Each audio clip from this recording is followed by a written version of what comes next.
If you're aiming for just good enough, you're setting yourself up for failure. It's time to break the mold and escape the average. Are you ready to challenge the status quo and redefine your limits? Let's dive into how you can start that transformation today. Welcome back to the Marcus Allgood Show. I appreciate everybody listening and tuning in. And if you're watching on YouTube, I have posted some of those up there. I've not posted all of them. I plan on posting all of them throughout the time. And if you ever need anything, definitely let me know. You can always email me, ggmarcus@yahoo, and ask me any questions you want, or even like a topic that you want me to discuss on the show. So let's get into it. Let's ditch the ordinary. Why mediocrity won't lead you to greatness. There's a saying going around that if you have 5 friends that are broke, you're going to be the 6th friend that's broke. If you have 5 alcoholic friends and you're hanging around those people all the time, you're going to be the 6th alcoholic. You are the people you hang out with. And you have to break free from that. You have to go out there, and I've talked about this before, go out there and expand your horizons, make new friends, have a group of friends of different diversity and different skill levels and things like that, so you can learn from all of them, not just sit there and do the same boring thing over and over and over. So comfort zones and complacency, this is where we all fall into in every category. You get comfortable eating, you get comfortable most of the time just in your job, in your career, in your marriage, in your relationships, in your friendships. Everybody gets to that comfort zone, and you have to break free from that comfort zone to go above the average, go above and beyond what everybody else is doing. Now, to break free from that, it's going to be a lot harder. I like to equate it to working out. If you did 20 pounds, let's say you're doing arm curls, and you're doing 20 pounds every day, and you're just going to do 3 sets of 10 of 20 pounds.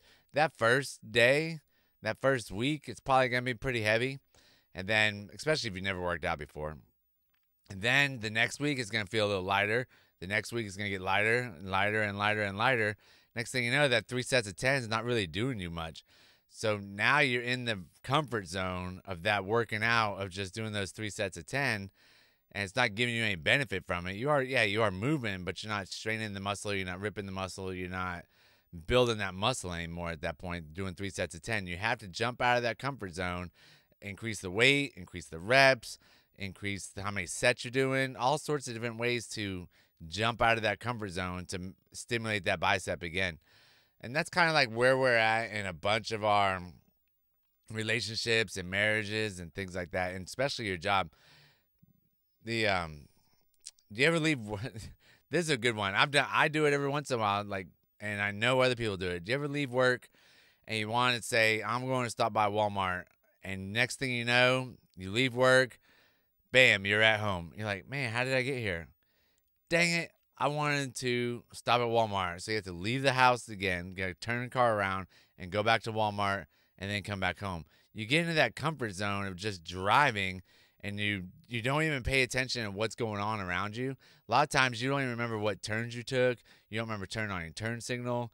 It's just you in the zone, the comfort zone of driving home, and that's the same thing you do every day. A lot of times you got to break that and get out of it. Just break it. Go somewhere else. Like, take a different route home. Take the longer route. Take a shorter route. Take the medium route. Just break it up so that way you don't get in the monotony of doing the same thing over and over and getting into that, oh my gosh, why did I just drive by Walmart and now I have to go back to Walmart? And I've done it going to Kelly's work. Just going to the airport, I've actually drove to Kelly's work instead of going to the actual airport. It's crazy how the brain will let you do that. And so the one reason why the brain does that is because it wants you to feel safe and comfortable, and doesn't want you to get outside your comfort zone, because the brain wants you to be safe and wants you to feel good about what you're doing at that time. Once you get in the comfort zone, it's going to cause, a little bit of stress on the body. It's going to cause you to breathe a little heavier. It's going to cause you to do different things. It's getting, let's call it anxiety. Let's just call it what it is. You're going to feel uncomfortable for sure. and your brain doesn't want you to feel uncomfortable. It's gonna if you're always in your comfort zone, it's gonna inhibit growth and prevent achievements beyond mediocre. So if you want to be average, you can stay average. You can do average things and stay with your average friends. I know me personally, like I've talked before about doing these podcasts, starting a business, going out meeting people. I've joined a couple of new groups that I'm super, super pumped about with some mentorships and things like that. That is getting out of my comfort zone. And I'm going to have to be vulnerable and tell them everything that's going on in my life and to try and figure out what I could do to achieve more, because I know there's something more out there for me. But if I don't feed that itch, I'm just going to regret and, not feel good about myself about not going out there and trying it. So this is me breaking out of the comfort zone. And if you want to break out of the comfort zone, let me know, and I can help you steer you in the right direction. There's all sorts of different things you could do to get into a comfort zone. Like your career is definitely one of them. Societal norms and standards often result in a life according to others' expectations rather than your own ambitions.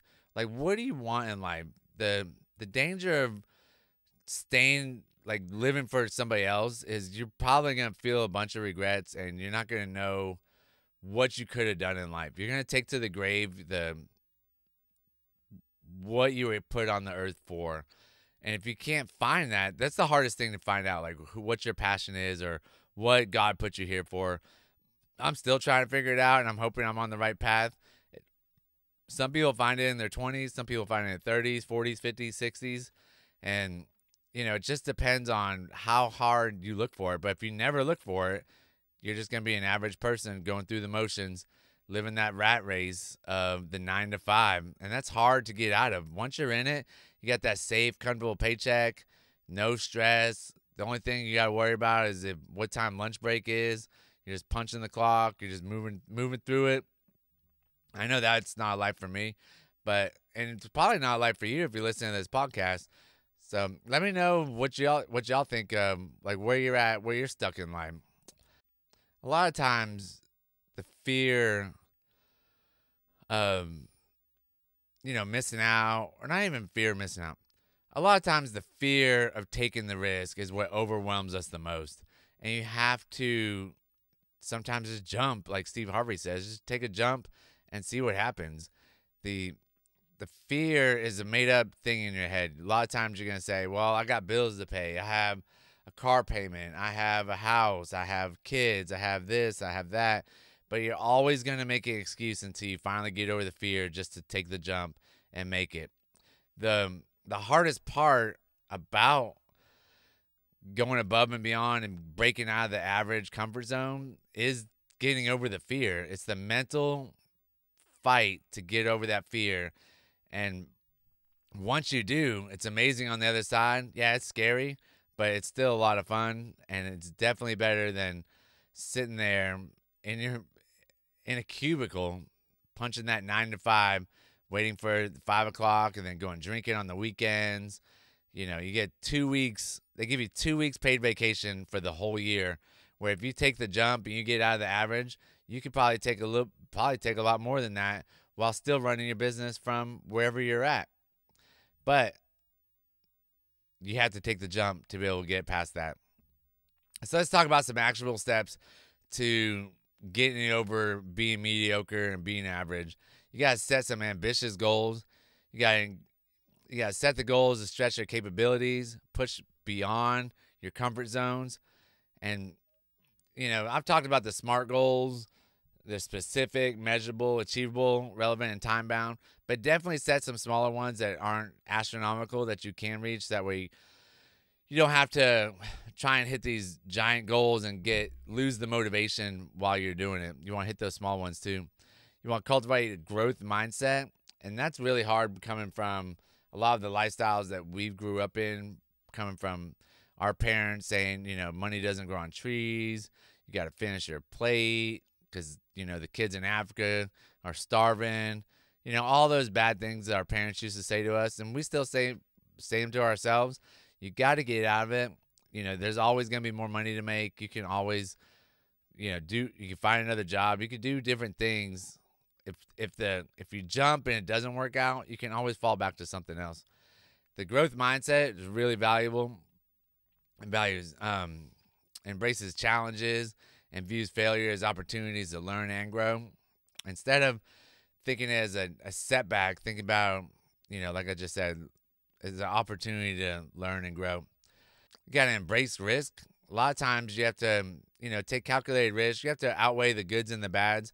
And a lot of times you just got to say, what is the worst thing that could happen? And then you say, I might lose my house. Well, what's the worst thing after that? And you got to keep going. Like, if you don't die by the worst thing, you probably should go ahead and just take the risk anyways and try it, because you can always build your life back after that. It's hard, don't get me wrong, but it's still possible with the right mindset. Consistent self-reflection. Ask yourself, are you on the right path? Am I doing the right thing? Do I love what I'm doing?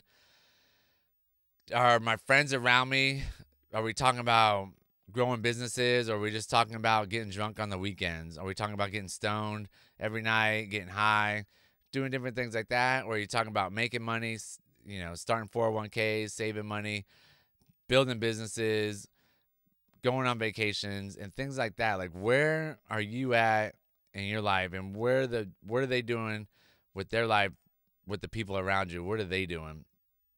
Yeah, and seek inspiration and role models. That's what I'm doing right now by joining those groups I'm about to start here this month. Towards the end of the month, I'm gonna have probably like 3 or 4 mentors, and just a group of people, entrepreneurs I get to hang out with and talk to and find out what's good for them, what's bad for them, what's working, what's not. How can I help them? How can they help me? I mean, the biggest thing is I'm trying to get help, but I want to give as much help as I can and provide as much value as I can to them. I'm sure by meeting them and talking with them, we'll both be able to provide value to each other, and I'm super excited about that. You got to build a support network, kind of like what I was just talking about. They're going to be supporting, but you got to have people around you that are not average. They're not just sitting around, like I'm going to say it again, but getting drunk and getting high, just punching the clock, 9 to 5, being bored, just living life, living the rat race, and they're just punching, like going round and round that wheel. Get with like-minded individuals who encourage and support high standards rather than settling for mediocrity. High standards is probably the best thing that you can look for, and like-minded individuals, it's gonna be harder to find because it's easy to find average people. Like, think about when you go to a different city. I don't know if the listeners here have, gone down that drinking route or the drug route or anything like that. It is really, really easy to find people that you can go out and party with, or if you've done the party lifestyle. Party people are easy to find. People who have high standards and are entrepreneurial and want to do better for themselves is a lot harder to find, because it's a lot more of a closed group, and a lot smaller of a group that people try and find.